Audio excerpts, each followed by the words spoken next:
Hi, Issue Space community. This is Kat Addo, the creator of the space. Stay tuned at the end of this episode to hear about 2 Issue Space partners that I think you're going to love. Hello there, and welcome to Issue Space. We are a podcast and community for everyone who's working to save the world. If your work or career involves trying to make the world more sustainable, more open, more equitable, you will find your people who are also trying to do the same thing between meetings. My name is Kat Addo. I'm a social impact strategist and the creator of Issue Space. I'm so happy that you're listening. You can join our community and learn more about what we're getting into at issuespacemedia.com. That is the word issue, the word space media.com. I recently had a big misunderstanding with that, but it's issuespacemedia.com. We're glad to have you.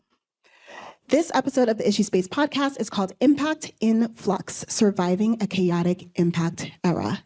We are recording this in May 2025, and we're actually recording live in New York City. We have a lovely guest audience, and we are in person with our panel of guests. And I think, like almost everyone on planet Earth, we're just trying to figure out what has happened since January. We are here in the States, we're in the second presidential term of Donald Trump, and the changes that his administration have levied against seemingly, a lot of it feels personal, directly against the values that undergird and the priorities that undergird social impact work, looking out for human rights, dignity for all people, handling migration and immigration with care, caring for the planet, being stewards of public health. A lot of those things have been called into a very harsh review if aren't being dismantled and restructured altogether. So we still have to go to work. Everybody has feelings about it, but if you work in social impact, you're also trying to figure out what this means for what you spend your 9 to 5 doing. What's the change that you're still positioned to make in the world? And very importantly, as an individual, how can you navigate this time with as much wellness and balance and a sense of efficacy and agency and humanity as possible? So I wanted to explore, this is one of those things where to say this is an unprecedented moment is obvious, and I don't want to minimize that. At the same time, if I take the emotional experience of these past 4 months out of the picture, if I was working as a strategist on a set of problems for a different population that I wasn't a part of, you would kind of go into a mode okay, what do we know? Let's get our game plan together. And so my mind is starting to shift there now. What do we already know about how to navigate uncertainty and volatility and unfavorable conditions for change making that we might be able to leverage in this moment? So that's what we're going to explore today. And we have 3 amazing voices to do that with. I'd like to go ahead and introduce our guests. I'm going to hop around differently I'm going to go from one end to the other. So our first guest is Kim Watson, the president and CEO of GRAM, sometimes referred to as Graham Wyndham. GRAM is a community serving organization that cares for kids, families, and again, those broader communities through supportive services. Kim, thank you for being here. Thank you for having me. How are you? I am triggered. That's the word, triggered. Listen, let's get into it. I realize that's why my voice is glitching. Because the body knows. Yeah. The body knows. Okay, we're gonna start softly. I like to ask guests the same icebreaker since we're talking about work. Do you remember, what did you want to be when you grew up, when you were younger? What was your dream job? I wanted to be a fire girl. That's what it was called, fire girl. As an asthmatic, I wanted to be a fire. Well, listen, reach for the stars. I love it. Saving the people. We love and appreciate that. Thank you for being here, Kim.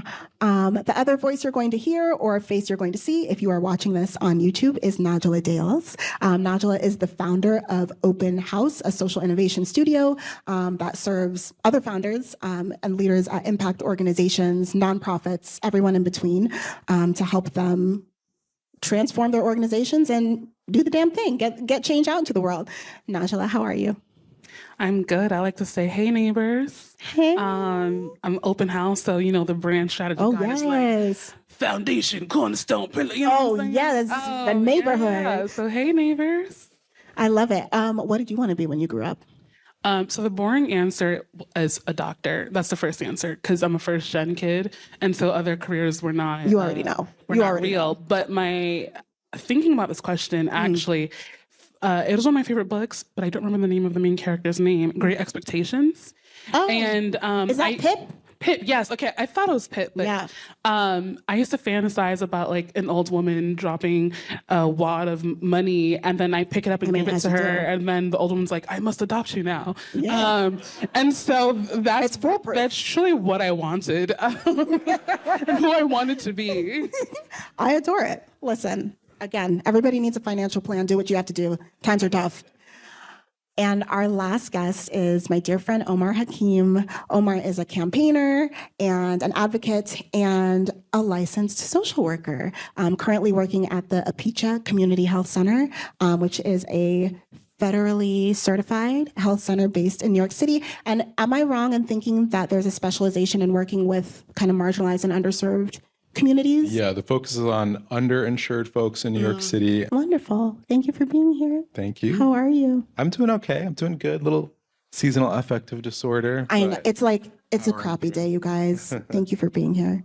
What'd you want to be when you were little? Oh, well, I grew up around a lot of Bollywood. I like where this is going. Like epic Janet Jackson and Michael Jackson videos. Yes. So I remember asking my dad, like, who is doing this? Yes. What is this? And my dad, bless his heart, was like, it's a choreographer. So as a little kid, Oh, I wanted to be a choreographer. I love that. Did you ever experiment with it? In my bedroom, Okay. in front of the All mirror. Most- Got it. Yep. Yeah. That's clear. Got it. Well, thank you all for sharing that. I love our little icebreakers. You know, I've never met somebody where it's just a straight line getting to social impact, where they're like, oh yes, when I was a child, I wanted to work in social impact. Like, it's just, people just find this work through their heart. And so I love kind of discovering people's origin stories. Would you mind, I kind of gave the quickie versions of your organizations, but just for our community, could you share in a couple of minutes what kind of work you do, both as an individual in your role and on behalf of your organization? And maybe we'll start with Kim. So GRAM is a very old organization. We're over 200 years old.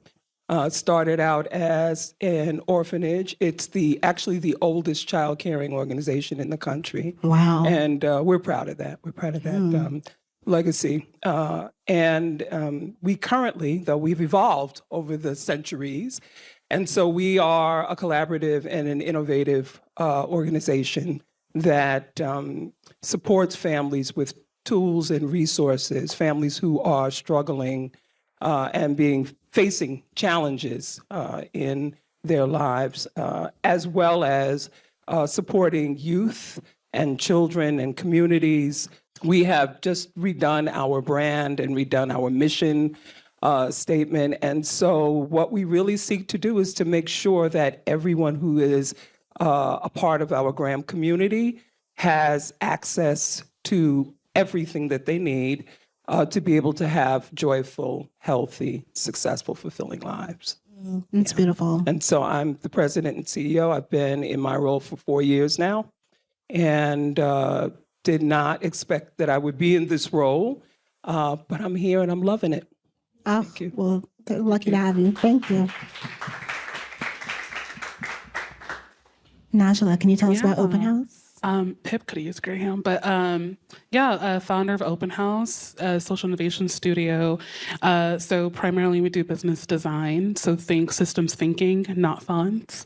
In research, our motto is to reduce harm and expand what's possible.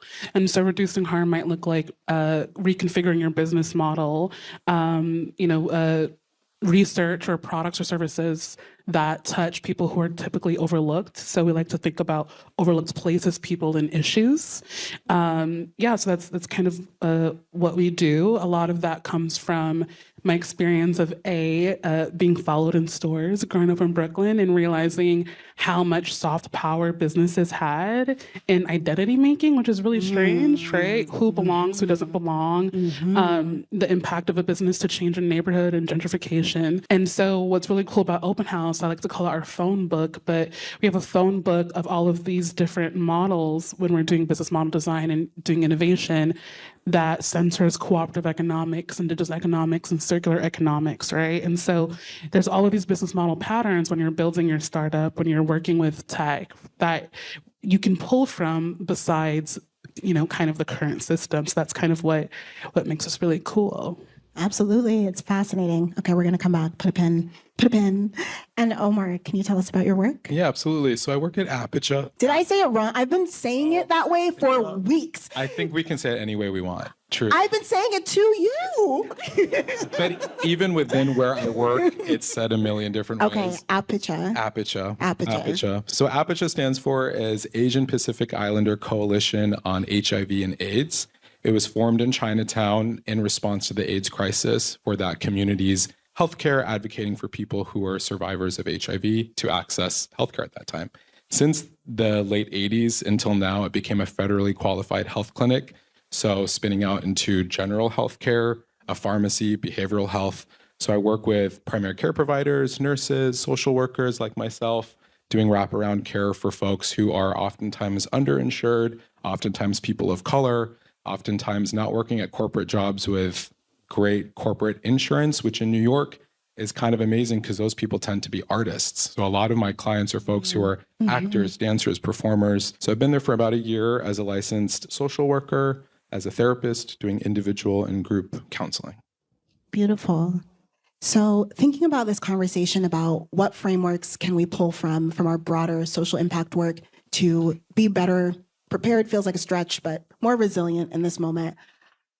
I don't want to put anybody in a box, but I want to share with you what I was thinking about your unique frames and voices. So when I think, Kim, about your work and the organization that you lead, Graham, I think of the intimate end of systemic failures or interventions.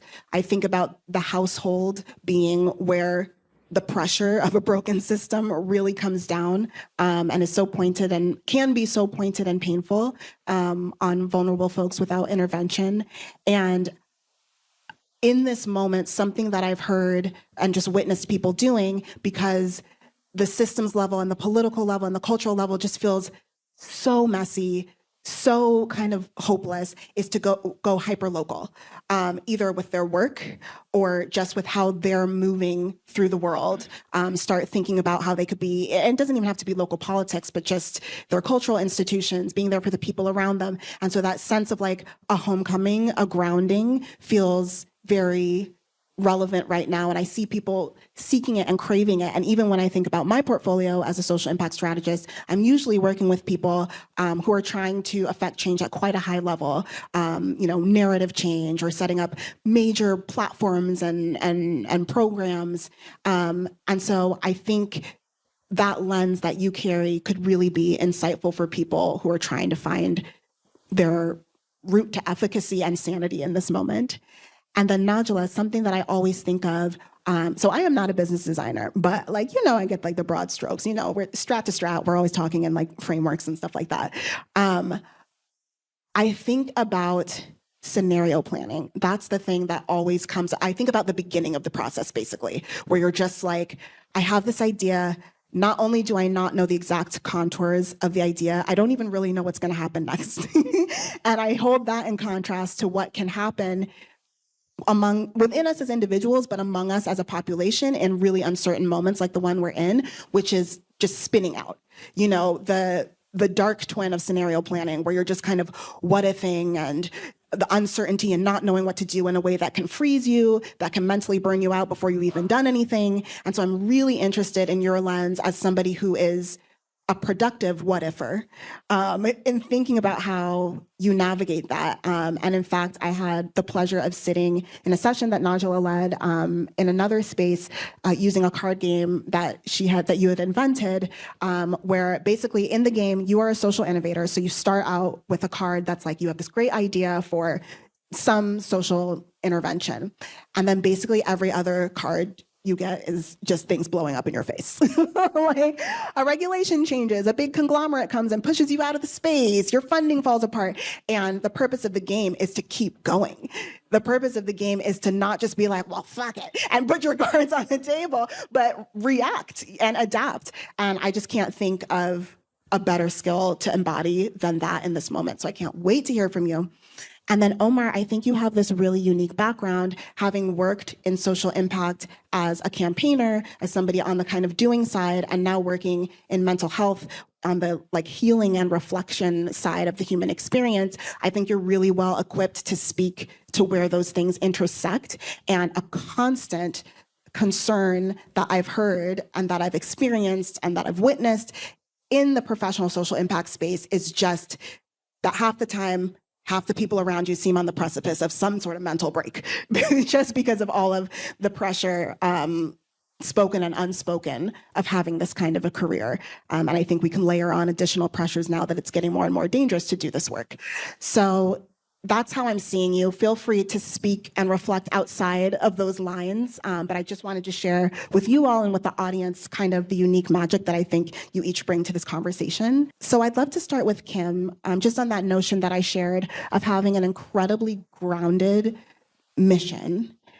Do you find, or do you experience as a leader, that having work that is household-based, that is neighborhood-based, that is just down to earth, that's about getting tools in hands and, you know, making people, just correcting their path a little bit.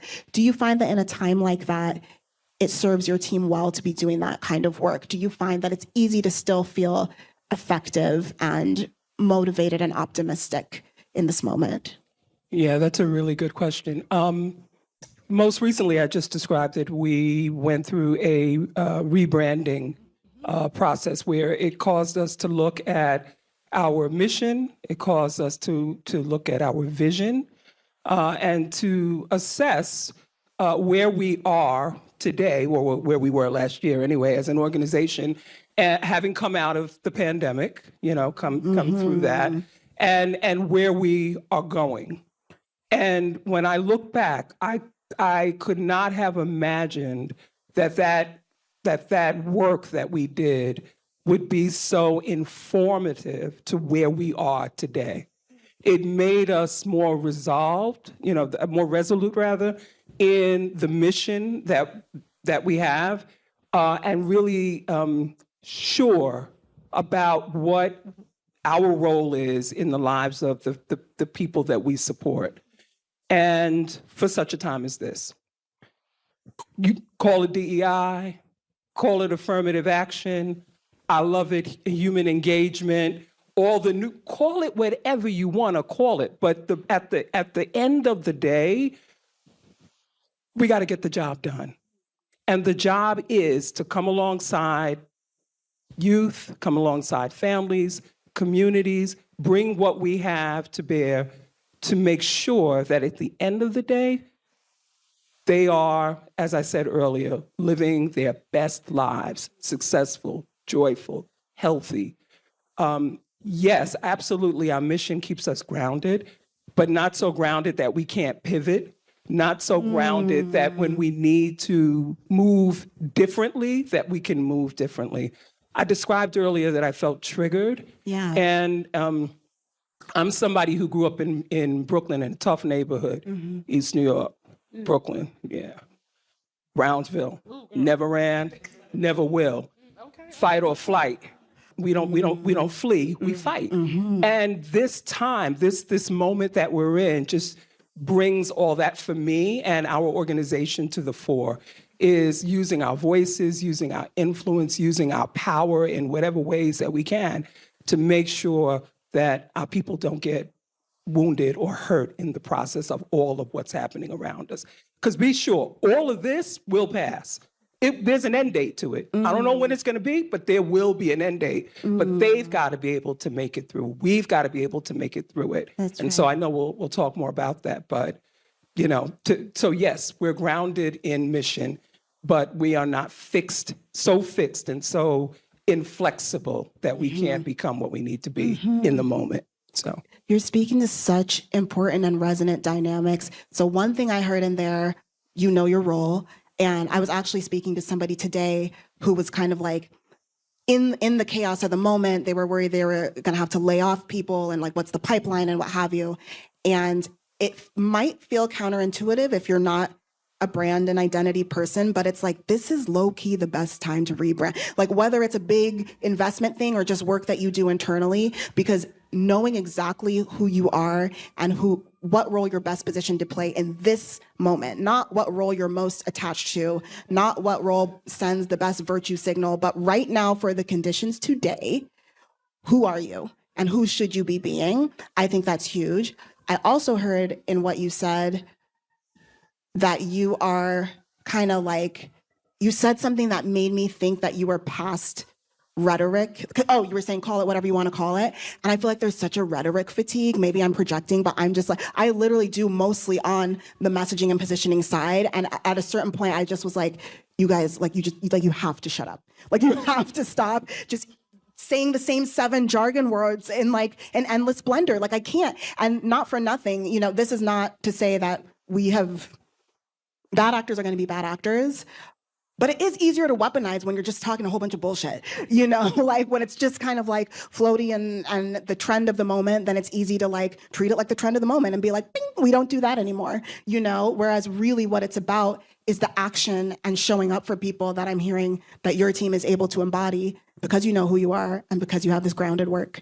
And also, I just personally needed to hear that this too shall pass. So thank you for saying that out loud.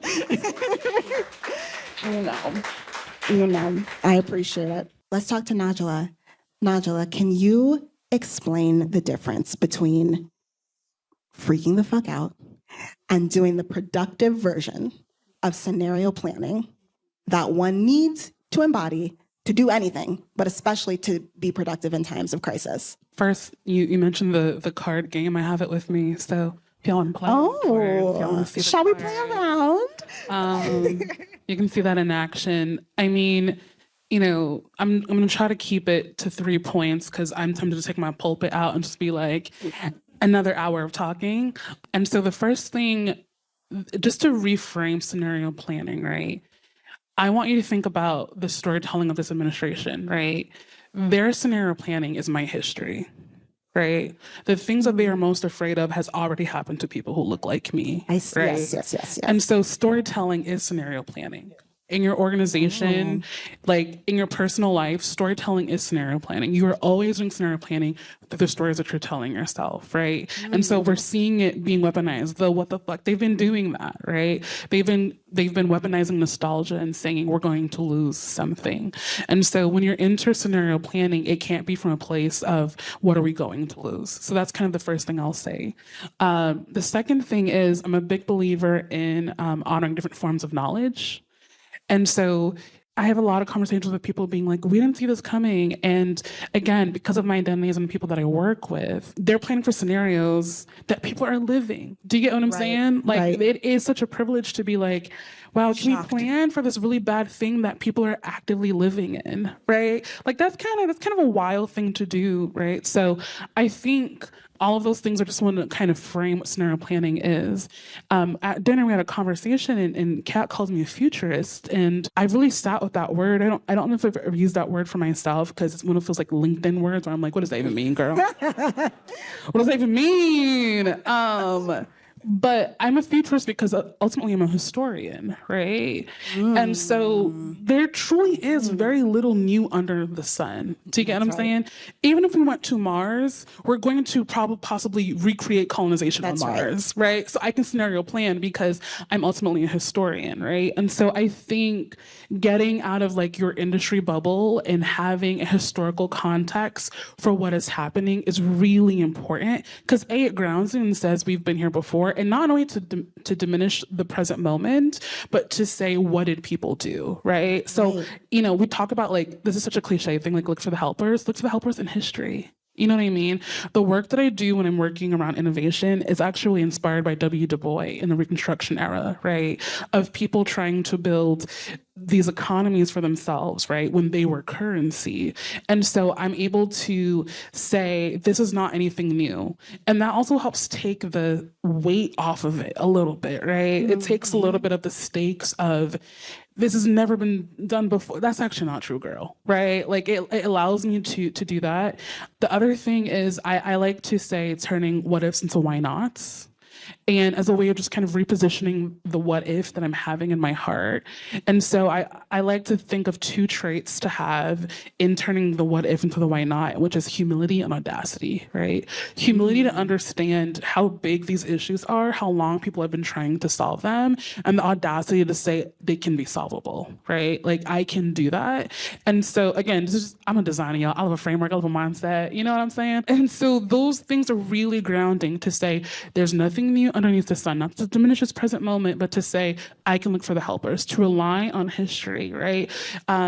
And to, again, the most marginalized people, like if you can scenario plan for the margins, you scenario plan for the whole, right? That's what design justice is. You design for the margins, you design for the whole. If these people over here being taken care of, this is what we take care of, right? Like that's just kind of what happens. And so those are a couple of ways to do that. But before your organization gets to scenario planning, you have to process. And so many people jump into scenario planning without the processing, right? Like scenario planning while your nervous system, I'm on nervous system TikTok. What can I say? Get into it. Right? Scenario planning when the nervous system of your organization is freaking out is not going to be productive because they're going to make plans you don't have the capacity to follow through with, right? Wow. I feel like we've all seen that. The endless Google Docs with all the brainstorm ideas. Right. You know. Right. And it's like, is this a plan or are you just trying to calm your nervous system down? And now we have to have 42 million meetings about it, but it's for your nervous system issue, right? And the last thing, I talk about imagination a lot and this concept of imagination debt. And as I'm scenario planning with people, I always ask, what has been designed for us to not imagine? Right? Can you say it again? What has been designed for us to not imagine, right? Like we live in a world that is actively saying to not imagine this version of the world. Yes. You know what I mean? Yes. Like when I talk about walking into an AI company and being like, let's decenter capitalism, they're like, what does that mean? And I'm like, just imagine, you know what I'm saying? And so as you're scenario planning, I say like have 3 levels, right? Think of it as a theory of change, right? So have your immediate, what can we do now? Have your intermediate, right? Like if some things go well, some things don't go well, right? And then the last one is like, here is the liberatory future that we're imagining. It's okay to scaffold your scenario planning, right? It's okay to say, we can't be liberatory right now. We have to focus on reducing harm, right? Exactly. Like, it's okay to scaffolding that. And it's also, again, I'm nervous system TikTok, right? It's good for your nervous system to say, we don't have the capacity to imagine that quite yet, but we can imagine this. And then in 6 months, we're going to review and imagine that. And then in 6 months, we're going to review and we're going to imagine that. And I promise you, if you center your scenario planning on, like, so much what Kim's saying, on the people that you are serving, like their most thriving versions of their lives, it will give you the fuel you need to stop freaking the fuck out all the time, right? Because now you're able to ground yourself in joy and something that is worth the fight.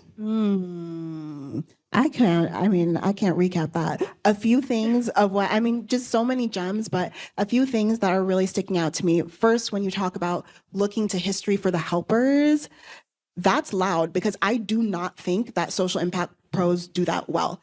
We only use history as a proof point of how long something has sucked. And then we're like, okay, bye. Like, and you just like zone out. You're like, yes, I know everybody's always been racist. But looking for the helpers, that is a different thing. And that could fill your cup a little bit. And that is strategic. And I love that so much. I also love humility and audacity. I feel like that's the space where I play. That's the reason we're all here tonight. You need to know you're just a speck, and you also need to be like, why not this speck? So I love that. And I think it's relevant even beyond times of crisis. So thank you for sharing that. And then just your last point about scaffolding is so resonant. Like I've really been intentional about practicing non-judgment with myself for showing up the way I need to show up right now with what's at stake and what I have to lose, what people have to lose, versus trying to pretend that the year is 2020. You know, I have been thinking a lot about, I facilitated a panel at Global Philanthropy Forum a few years ago, and one of the panelists was talking about how a key element of his leadership is the indigenous principle of seasonal living. And that if in organizing, you are trying to create an endless summer, you will burn out. And it's just not real. There is no endless summer. All that's going to happen is you're going to crash and burn. And guess what? You're not going to be prepared for winter because all fall, you've been doing summer shit when it's not relevant. You know what I mean? And so that just really resonates. I love that because I receive that as a call of non-judgment to like be spicy when it's time to be spicy and be safe when it's time to be safe. And the most important thing is that you are safe so you can continue to do what you need to do. Beautifully put everything that you said. Omar. Just the casual topic of mental health in this moment, in the year of our Lord 2025. Why don't we level set a little bit? Because again, you've been a professional in this space and you've now been a mental health professional. What are some of the high incidences or risks or watch outs, or just like, what are the mental health kind of red flags you see pop up among people who do kind of mission-driven, society-serving work? Yeah. So my career started off as a social worker in the social impact space. So I went to grad school as a social worker. Before going to social work, I had a career in film. I went to film school. I worked in Hollywood. I worked for studios. So coming in as a social worker, narrative change, storytelling, imagination was a big part of my work. And on the macro level, a lot of what campaigning is imagining, what if this bill passed? What if we actually had equity for this community? What if we had universal basic income? What if people's neighborhoods were actually safer, but it didn't push them out as it was becoming safer? So a lot of it is co-creating that narrative with the people who are living that life, and also working with what we call impacted stakeholders. And I'm like, I need to somehow purge myself of all these terms, but I'm still in that. You're in the jargon. In the jargon of it all. We all are. But another term is like asset-based leadership. So it's resisting this urge to fly into a community and do the work and be the savior, oftentimes white saviors, but really working behind the scenes, very humbly, working with existing leaders to just nourish their work and help them as much as you can, as loaded as that word help can be. But we know resources, access to power, there are pipelines that we can develop. So coming into the work, I started off on very macro level. I worked for city government. I worked on immigration when Obama was in office for executive actions on immigration, providing more amnesty for undocumented folks. Following that, I worked for a pretty big nonprofit focused on consumer rights. We worked on a lot of different issues, including algorithmic bias, fair pricing, car insurance, things that I actually thought were nerdy on the outset. It didn't really like get me going, but there was so much racial justice embedded in this very nerdy, boring programmatic It's intimate. work. Yeah. Yeah. And so a lot of the work that I was doing at that organization was working with impacted stakeholders, collecting their stories, collecting their experiences, and working with them to share their story for federal lobby days, state lobby days, and also larger public campaigning. And then my next job where we worked together was at a social impact agency. And that was my first foray in this consultant world. And I learned a lot. Like in theory, I knew what like consultants did and what agencies do, but really like living in it, I was like, what are you talking about? What's happening? When do we do stuff? Like, what's happening?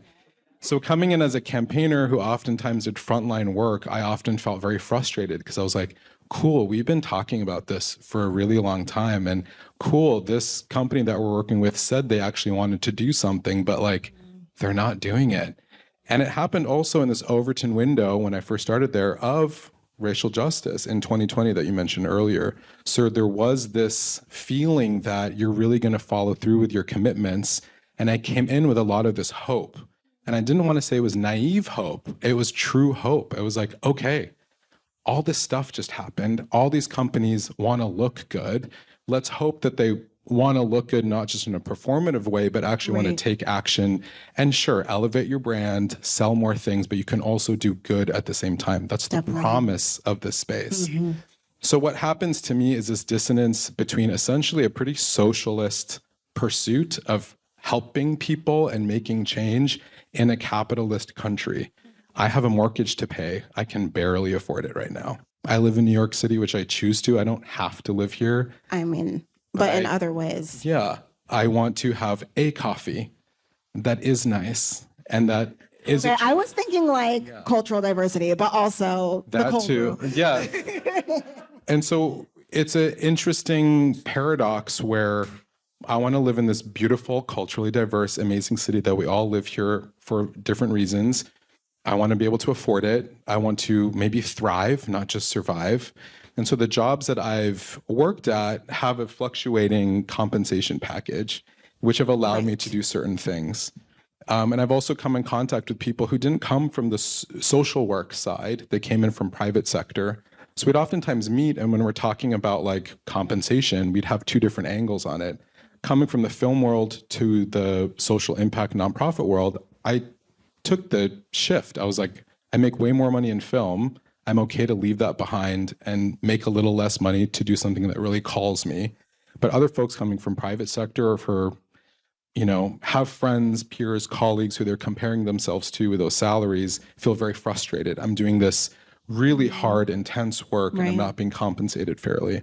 So I bring all this up to say there is a lot of mental health at play when it comes to our sense of worth in this world and how we should be compensated for it. And oftentimes we can feel we're doing the most intense work to make this world a better place. Should we not be compensated to that level? Should we not be valued at this higher level? And it's tricky. It's real. We live in this country. We don't live in a magical socialist paradise. I think Costa Rica sometimes feels like that's what I hear. That's the word on the street.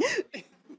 So that's one layer of it. The other layer, and I'll speak from my experience, I come into this work as a queer, child of immigrants, culturally Muslim, person of color, and pro-liberation for Palestine. And when I enter in some of these spaces as my full authentic self, it can feel really scary.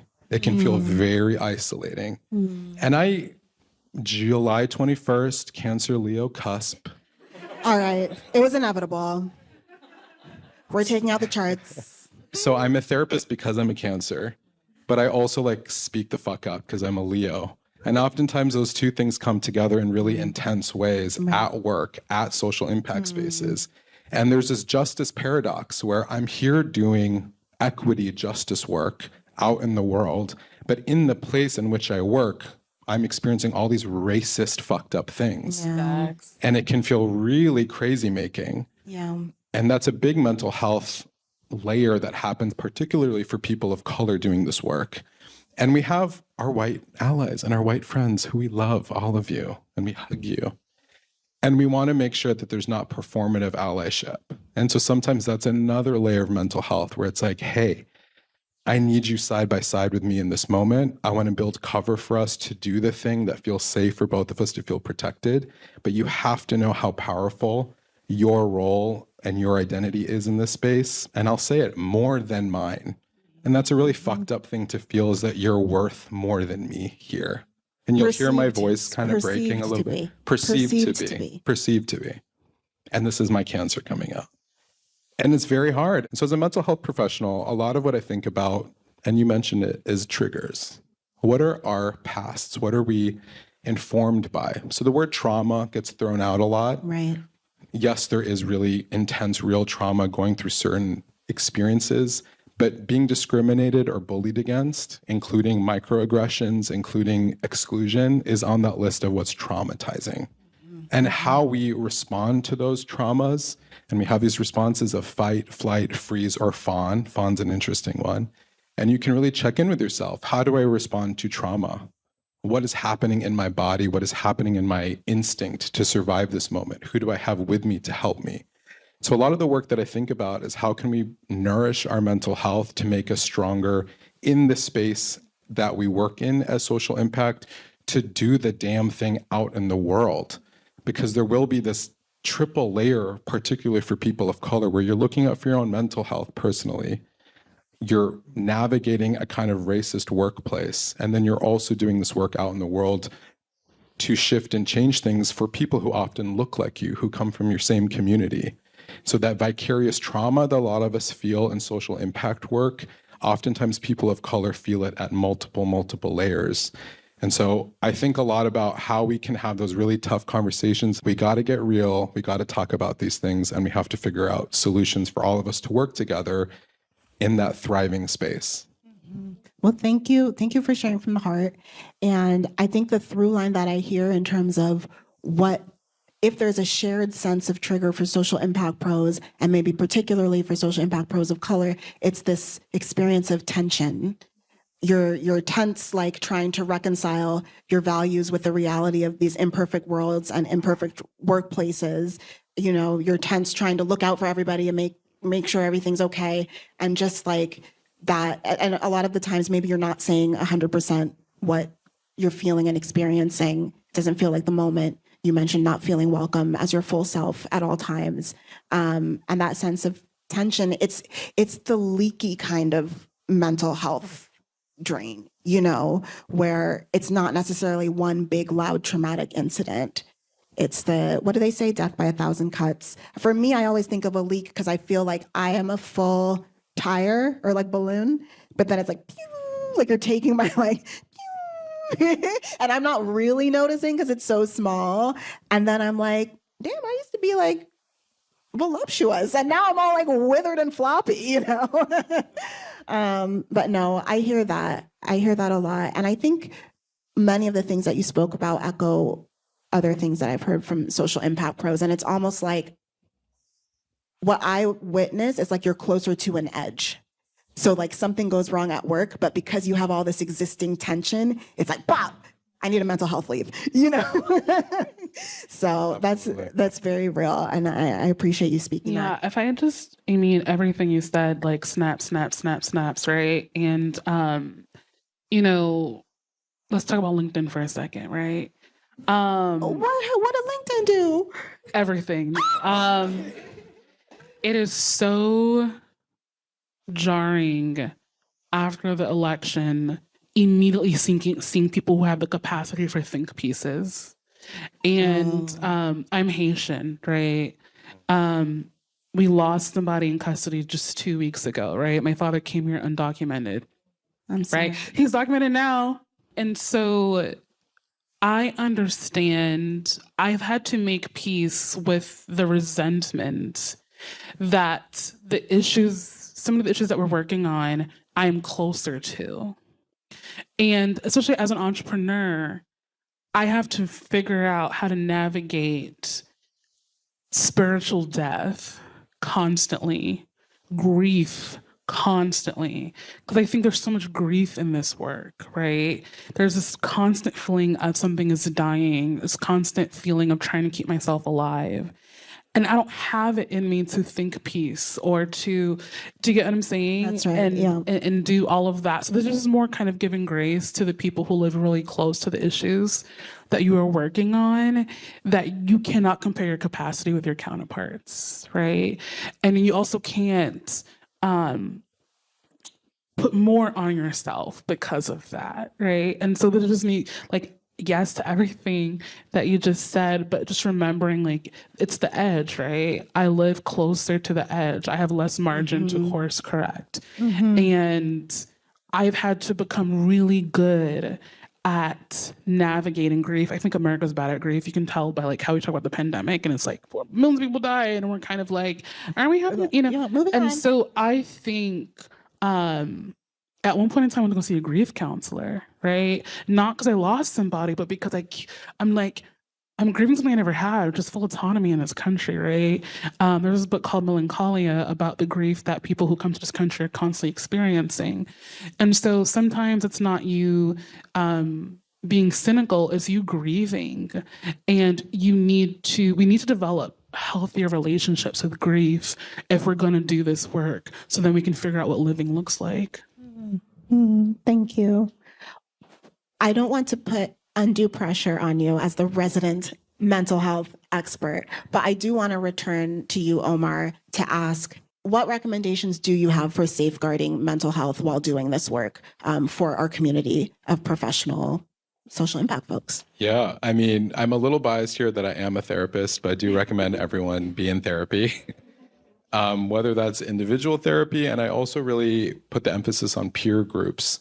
So oftentimes at organizations, there can be affinity groups. If they're not managed by HR, then they can actually be real affinity groups where you can really actually have conversations and talk with each other. But I also encourage people to seek spaces outside of work. Seek third spaces where you can connect with other like-minded people, like-minded colleagues who are navigating similar experiences. So particularly, I brought up Palestine earlier. A lot of my friends, a lot of my close humans who are Palestinian, who are going through this moment right now, have created so many spaces for Palestinians and other people fighting for Palestinian liberation to gather together, to mourn together, to process grief together, and to also tap into a sense of joy as resistance. And a big part of those spaces are being in a safe zone where you're able to experience that joy without guilt. And I think particularly as social impact professionals, another dissonance is we have relatively privileged lives working on issues with folks who don't have as much privilege as us. And it can create, again, a lot of that sense of maybe survivor's guilt or just frustration because we're not really changing what's needed to being changed. The powers are so strong. What can we do to really fight through it? So I do think good old therapy, get that individual therapy if you can. Find group spaces, these third spaces where you can connect with others to really have these real bitter and sweet talks. I think what you've created and curated here really speaks to that, people being able to speak honestly with one another. Then the other thing too, I think about think globally, act locally. That's something we say a lot, but oftentimes when we're social impact professionals, we're stuck behind a screen all day long. You're in Zoom calls, Excel sheets, slideshows, all this stuff. I remember that life and just Zoom after Zoom after Zoom after Zoom. What's that Gaga thing? Club, another club, another club. So it can feel draining. And then the last thing, I'll just speak personally, the last thing I wanted to do after being on Zoom was I'm drained. I need to watch some terrible TV. Always. Eat my feelings and do I don't know what, probably take a nap. But what I pushed myself to do on certain times is do local action. We live in New York City. You're gentrifying some neighborhood somewhere, all of you. What can you do in your neighborhood? Brooklyn. Yeah. What can you do truthfully in your neighborhood to really tap into something that will make a difference locally? There is definitely something you can do. And I think it's an interesting thing that a lot of social impact professionals may think, well, I've been doing it all day in my 9 to 5 and I'm drained. I don't have any energy to actually do it. But I think that's where you have to kind of push yourself a little bit and being tap into what your mission was doing this work in the first place. And you can find that spark again with something right next door to your house. It's a wonderful reminder. And it makes me think, I'd like to talk a little bit about how you're thinking about your sense of efficacy as a professional in this moment. Kim, you in particular, you have your foot in both worlds, the systemic and the deeply local and personal and familial. And is there any kind of frame or just lesson that you bring into this moment to continue to feel I'll say for myself, I came into social impact from the music industry in 2016 because I felt too passive in how I was emotionally engaging with the country and the world. I felt like I would go to work and kind of blank on every issue, local, global, because I was, focused on something that we know it's all interconnected, but I was focused on something where it was not acknowledged that other things were going on around us. And then in my downtime, I would consume the news or social media. At that time, we were getting more and more real-time updates about who was being treated horribly. And I would feel miserable. And then it was just kind of the end, go to bed. And the part where you actually respond kind of fell off a cliff. You could do your donations and you could sign your petitions, but I just felt disconnected, but paradoxically super invested. And so working in social impact has given me a sense of agency because even though it's not easy, and you usually don't see the change you're creating, at least not in the corner of the work that I work in. And all of the problems are going to have multi-generational arcs. I still, for me personally, the way my mind works, my chemistry, I feel better and more empowered as a person, knowing that I did something every day with the better part of my time, talent, and attention. And I just wonder if this moment has impacted, as we see so many people being negatively affected by the ripple effects of Washington and, just the moment, if it's affected how you think about your sense of agency, both as a leader of this great historic organization, but even just as an individual social impact pro like me. Yeah, that's really good. I think Najla said a lot of what I would say about that. I'm a deeply faith-filled person and rely very heavily in times of crisis on faith. And I really think that crisis comes and reveals who we are individually, organizationally, as a nation. It really is. And what I find is in these moments, I feel that the way forward is in some ways looking back. I've heard it said earlier that we're in unprecedented times, and respectfully, I don't agree. I think we've been in moments that were like this, and if we can imagine, even more horrible than this. And I draw on the stories of my grandmother. I draw on the stories that are, historical narratives to let me know that, again, this too shall pass. Now, what are you going to do in it? And what shouldn't you do while you're in this moment? And so when we think about efficacy, how effective I can be as a leader really depends upon me putting on that air mask first, that oxygen mask first, right, and breathing in for what sustains me. And then I can give it out. Organizationally, I think we do the same thing. Is that, and this is why I said earlier, we're proud of our 200-year history. Graham has been around through everything since the Revolutionary War. We've been through Civil War. We've been through civil rights. We've been through everything. And we're here. We're still here. Evolved, maybe look differently than we did, but we're still here. And so that was in the pandemic. The thing that I hung my hat on is that, listen, we were in a pandemic before in 1920, whatever it was, and we got started as a result of a pandemic in the 1800s, the yellow fever pandemic. We've been here. We'll get through this.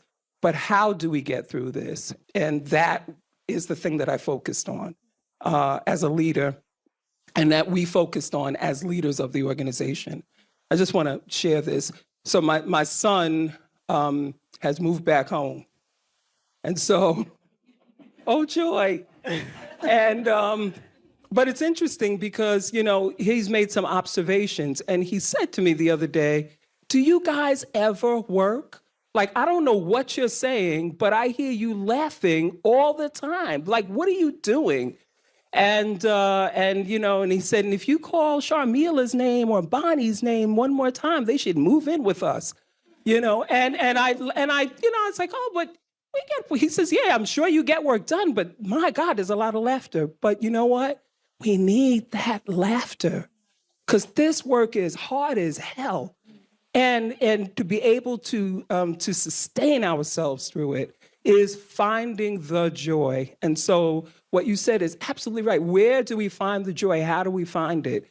And whether it was in the pandemic, which is not that, it's still in my rearview mirror. I can't stop looking in the glass, right, from it, the trauma of that, as we're into the next thing. But I think that the way forward and the way to make sure that what we're doing is effective, and what we're doing is making a difference in the lives of the folks that we're supporting, is just that, is making sure that we're caring for ourselves first, got our own oxygen mask on, and that we're looking for opportunities for joy in the midst of everything that we've got to do. Because we're going to do that. We're going to get that done. But how do we do it is the thing. Beautifully put. And I think an important reminder, because you almost, whether you're using the kind of more clinical term survivor's guilt, or if you just feel like, if it's inappropriate, there is an instinct to perform the grief in a certain way without the interstitials of joyfulness. But I hear very loudly from everyone involved that whether or not you find that counterintuitive, it is necessary. It's going to sustain you, and it's going to make the work happen, and it's going to make the work better. So I appreciate that reminder. Are there any mindsets, beliefs, practices that you want to see the social impact sector let go of in this moment? Just let's evolve past this. Let's shed this. Is there anything you find unhelpful, or maybe it wasn't unhelpful before, but it's unhelpful now? In liberatory design, there are 12 mindsets and modes. I'm a designer, y'all. And there's 3 that I always talk about in my workshops, which is practice self-awareness, recognize oppression, and my favorite, embrace complexity. And I think we have lost the art of embracing complexity, solving really hard issues. The framework that I have for myself, Zana, is I'm working within capitalism, right? And so when I think about building different business models and what it looks like for me to participate in capitalism, I think of a hospital. I think about what is the emergency room of the situation, right? There's a mom and pop shop that's about to lose their store, right? They're about to lay off 20 people. And then I think of preventative care. So I have a way of thinking about the issue that I'm working on and on different levels of urgency and harm and what's possible. And so in some ways that can be really complex, right? To say, I am working on what the emergency room looks like, which is AI is now being used to stop undocumented people, right?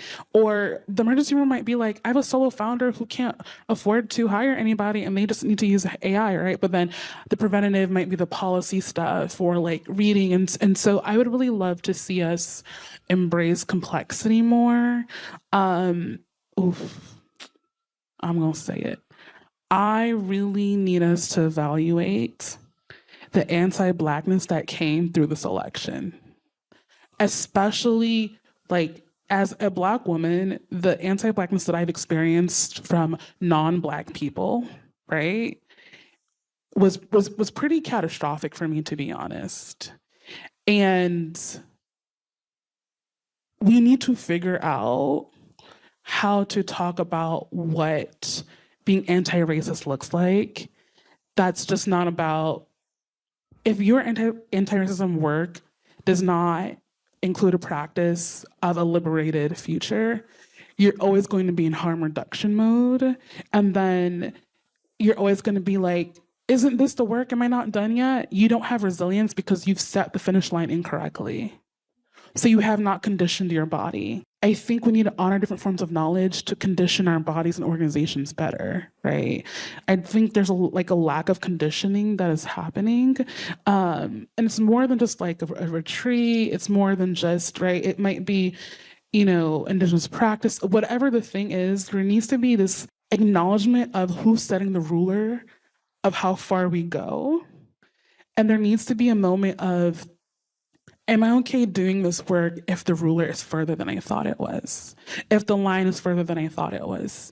And it's okay if you say, I can't, right? It's okay to say that.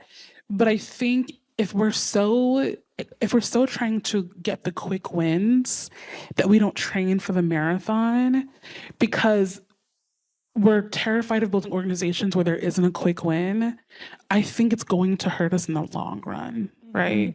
Mm-hmm. And so I love a quick win, right? I do love a quick win, but I'm conditioning my body for the long term as an individual, and from a business model perspective, from a community perspective. And yeah, I can keep going on, but that's what I was going to say. I think it's a really interesting challenge to take back to your work in your organization. What does a version look like that isn't revolving around quick wins? I think that's wise to think about?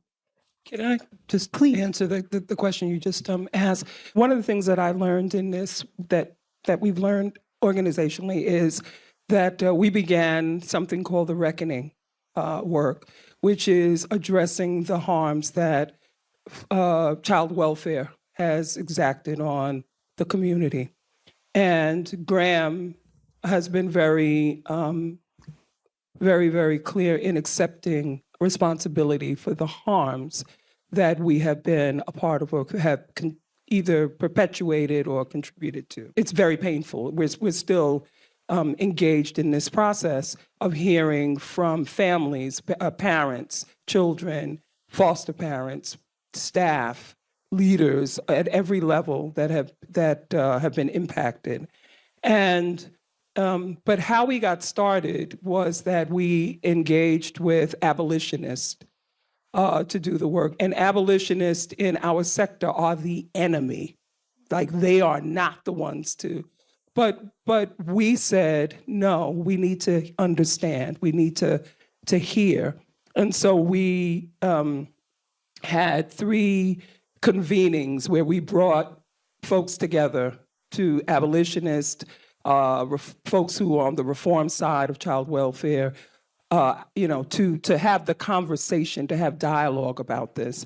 And it was powerful. It's been powerful in so many ways. But to understand that the enemy could become our partner, that we can now sit together on the same side of the table and do what is right by families and by communities, was inconceivable, I think, for many of our partner agencies. And so we were isolated for doing it. And it's just now that other agencies are getting on board, or organizations are getting on board. But to go back to your question about what do we need to stop doing, is to assume that we can never partner with the enemy. Wow. It was a powerful lesson for us. Wow. Yeah. I mean, that is bigger than this conversation. That is a type of modeling. Because, I mean, when you look around, you're like, how will we ever get back there? How will we ever get back to like respectful differences of opinion and holding the complexity of, there's a hard line of the way you treat people and the way that you don't. But what a thing to model. I think that's really powerful. And again, an important challenge for how your organization is working. Are you shutting down potential opportunities for change and progress because you have made presumptions about who you would never be on the same side as? And can we afford to think that way with so much at stake in this moment? Probably not. Also, stop competing, y'all. Stop competing. Too many organizations are competing, and y'all acting like y'all not doing it. And it's like, we're so proud to announce this joint initiative with this, but you know what I mean? Like, no, y'all are competing, right? And we need to figure out how to our scarcity mindset and social impact and the way that it makes us compete with each other. And so Allied Media Projects always talks about who's doing the work. We need to figure out how to be collaborative, like real talk, like from a ecosystem perspective, not just collaborate on a campaign, right? But there's too much competition. I get it. We really care about what we're doing, but we need to stop competing so much. I would agree. I mean, I love a collective model. I'm always trying to work with people. I think it's different as a smaller organization, a solopreneur, because you can mostly see the upside. You're like, I'm going to double my team with another person, But then the more, you have, the harder it feels to believe that you could hold on to it and that you could grow from it through sharing. So I definitely think there's something to interrogate there. I sadly want to wind down our conversation, but a 2-part outro for you. One is there a singular message you want to send to the issue-based community out of this conversation? We talked about a lot of things and a lot of pain came up, and this is what happens when you open these conversations. It's not just, here's 3 things you can do to never feel bad again. So we went there. But I want to leave people with a sense that they can get through this moment. We possess the wisdom through the work that we do to know how to navigate this moment. So is there a singular message that you want to leave people in that spirit?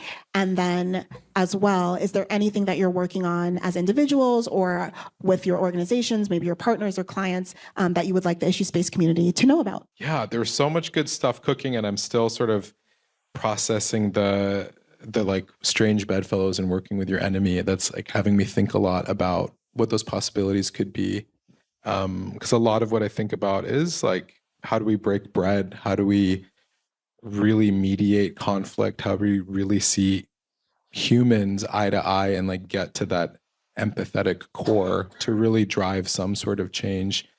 So I think maybe that's what I'm thinking about for me, is like what I'd want to sort of leave the issue space community with is think about compassion, like really, really think about compassion. I think empathy is very specific. I think that connects to something that you've shared lived experience. So many times we don't actually have empathy, but we have compassion. And I think compassion is a really powerful feeling that we can channel towards action. Oftentimes there's compassion fatigue if there's vicarious trauma and we're doom scrolling and just seeing a lot of horrific shit. But what I think our responsibility is to channel that compassion into some tangible action. You know, I'm hearing you talk about quick wins and we have to condition ourselves for the long haul and the marathon of it all. Yes, yes, yes, yes, yes. And I think in our own work, I think it's important for us to feel and see and exact some real change in our atmosphere. I think that does a lot for our soul and our spirit to say, while we're working on these macro level, steering a big ship a certain way, we can also steer some smaller ships and do a little bit more locally, which ideally in aggregate adds up to a lot of good change. Right. Kind of in that spirit of what can we do all together in our own orbit to affect some change. Mm-hmm. Is there anything that you're working on that you want the community to know about? Yeah, something I'm tinkering around with as I'm developing my practice as a social worker, as a licensed therapist, is kind of that third space for social impact professionals to unpack, process, connect, and really nourish each other in the long haul of this work. Beautiful. Nasha, final thoughts? We don't have time for me to go on a pulpit on how design saved my life. I'm gonna get vulnerable. I'm a, first gen ADHD chronically ill girl, right? And build systems for your most human self. Build systems for when you're tired and hungry and lonely and scared. A lot of us are building systems for our best selves, and we need systems for our most human selves, right? Because we want to let go of perfectionism. We want to let go of any meritocracy, right? You are allowed to resource yourself, right? I had to come to terms with of all these things I couldn't be is because I was really under-resourced. And so I want you to think about what does it look like to resource yourself on a mental, physical, spiritual, practical, organizational level, right? And to say, I actually can't do this because I'm under-resourced, right? So that's what I want to leave y'all with is, if you build a system for when you're hungry and lonely and it works, then how much more is it going to work when you're feeling connected, when you're feeling seen? And especially if you're a person who's marginalized doing this work, there's this term that my friend uses, which is plantation economics, which is this idea that you don't get to benefit from the work of your own hands. And I'm constantly unpacking what it means to benefit from the work of my own hands. Because of the survivor's guilt, because of the, all of the different ways, or I can't eat yet, so everybody else is fed.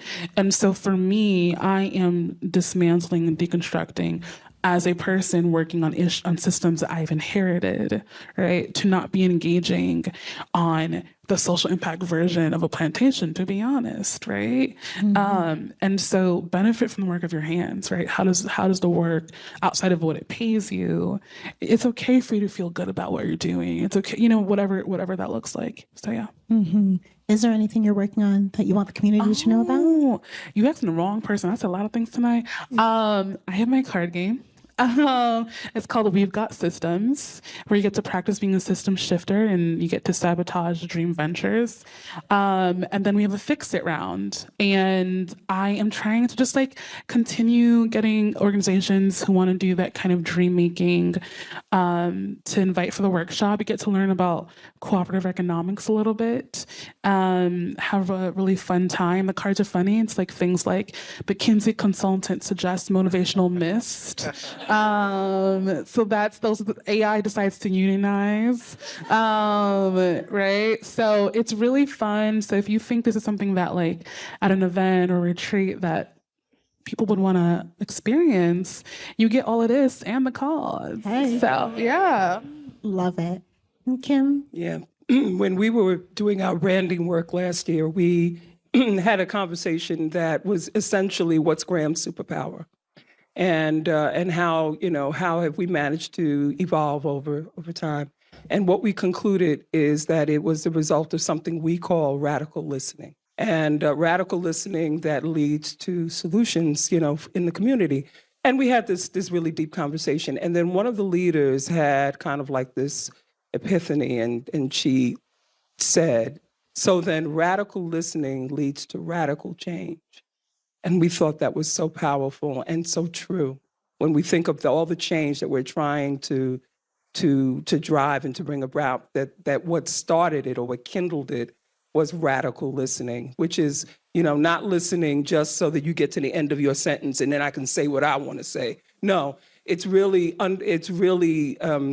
engaging with an individual in such a way that you're hearing what they're saying and what they're not saying, and that you're curious, that you inquire, that you are appreciative of what it is that they're contributing, and all of that together, what we learn as a result of all of that together leads to the solutions that bring about radical change.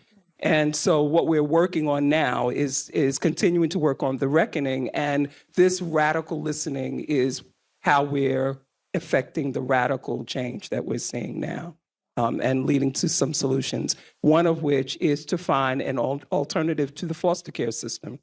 There's another way to make sure that children who need temporary out-of-home care for whatever reasons, parents are sick or have to go away, or there's all kinds of reasons, but there is a better way to do this. And Graham is looking for it. We're looking for it. So that's one of the things. And then we have something called Graham Works that's in the works, which is around developing career paths and pathways for our youth and young adults that lead to a living wage career or work. So Such important work. And I love that spirit that at 200 plus years old, you're still questioning, how could this be better? What don't I know? What can someone else tell me? That's when we're at our best, I feel, just as a workforce, as progressive people, when we're not assuming that we know the answer to everything. And my vision is the only vision. I cannot thank our guests enough. Kim, Najla, Omar, it's been such a treat to hear from you. There's been such wisdom shared, such complex feelings, such vulnerability modeled. It's really been a privilege. Thank you so much. And thank you for listening to the Issue Space podcast. Don't forget to check out what we're getting into at issuespacemedia.com. Thanks for being here and welcome to the space. Hello, Issue Space community. This is Kat Addo, the creator of the space, and I wanted to share that this episode of the Issue Space podcast was recorded live. It takes so many wonderful people and partners to pull together a live event that I just wanted to make sure that you had a chance to learn about a couple of them, including the organization Idealist. Idealist is a nonprofit whose mission is to help build a world where all people can lead free and dignified lives by inviting people everywhere to imagine, connect, and act. Hear a little bit more about Idealist from its founder and executive director, Ami Dar, and visit idealist.org to learn more. Ami Dar, the founder of Idealist, very kindly gifted this space to us tonight. So I wanted to not only thank him, but if you'd like, just invite you to say a few words about what you do. Thank you. Thank you all for being here, and I hope this goes well. Yeah, so Idealist has been around for 30 years now, which I can't believe. We have staff that is younger than the site, which is sort of gets interesting. Yeah, it is a little bit crazy. It's been 95, so 30 years. We're best known in the US as a place to post social impact jobs. Around the world, it's more volunteering than jobs. And then have been working towards sort of a new initiative that will be launched probably Wednesday 28th, so 2 weeks from today. You'll come to Idealist and you'll see an entirely new thing that is not about jobs at all, although jobs are still going to be really important. As how do we actually change this world of ours that I think needs some changing. And one mechanism we're going to use, I'm just going to tell you one quick thing, is that you know how in the US, if you write any date of the month, like 3/7, for example, it's March 7th, right? But in Europe, it's July 3rd. And the only days where that's not true are like 3, 3, 4, 4, 5, 5, right? We're going to take that little gimmick and we're going to say basically that once a month from 1/1 through 12/12, we're going to call them Idealist days all over the world. And on that day, you're allowed, encouraged, pushed, whatever, to actually finally bring a cookie to your neighbor or launch a new campaign or propose something in the office or why don't we compost or the mayor can close streets so kids can play. One day a month that we can just celebrate and spark action and collaboration. Not a day of service. Let's actually do stuff every day. Once a month, let's celebrate it. Okay, so that's the idea. You're going to hear about that soon, and hopefully you will participate. So thank you so much for being here. Thank you, Ami. Thank you so much. So it's idealist.org to learn more, and they're on social everywhere. No worries. So you can get involved. Thank you so much. Hello, Issue Space community. This is Kat Addo, the creator of the space, and you might have caught that this episode of the Issue Space podcast was recorded live. So many amazing people and partners helped make the evening what it was, and I wanted to tell you about one of them called Ethique Beauty. Ethique Beauty is a sustainable beauty brand that makes clean, ethical, and 100% plastic-free hair care products for a more beautiful future for people and planet. Their approach takes a smaller footprint and bigger impact that delivers your best beauty without compromise by having plastic-free, home-compostable packaging since day one, using EU standard clean ingredients, and having a responsibly sourced, traceable supply chain. Some of their impact looks like 41 million plastic bottles saved to date and counting, thanks to a partnership they have with the organization Clean Hub, over 700,000 trees planted, 2% of sales donated to charity, and 120% carbon offset while en route to net zero emissions. I know that as social impact pros, we spend so much of our professional selves thinking about how to support the planet, but at home, we're all just normal consumers too. And if you're looking to make a swap to a clean brand in your hair care, Ethique Beauty seems like a great option.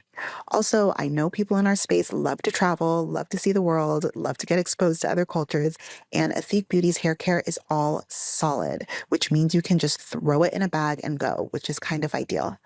Check out what Ethique Beauty offers at ethique.com, that's ETHIQUE.com, and see if it works for you.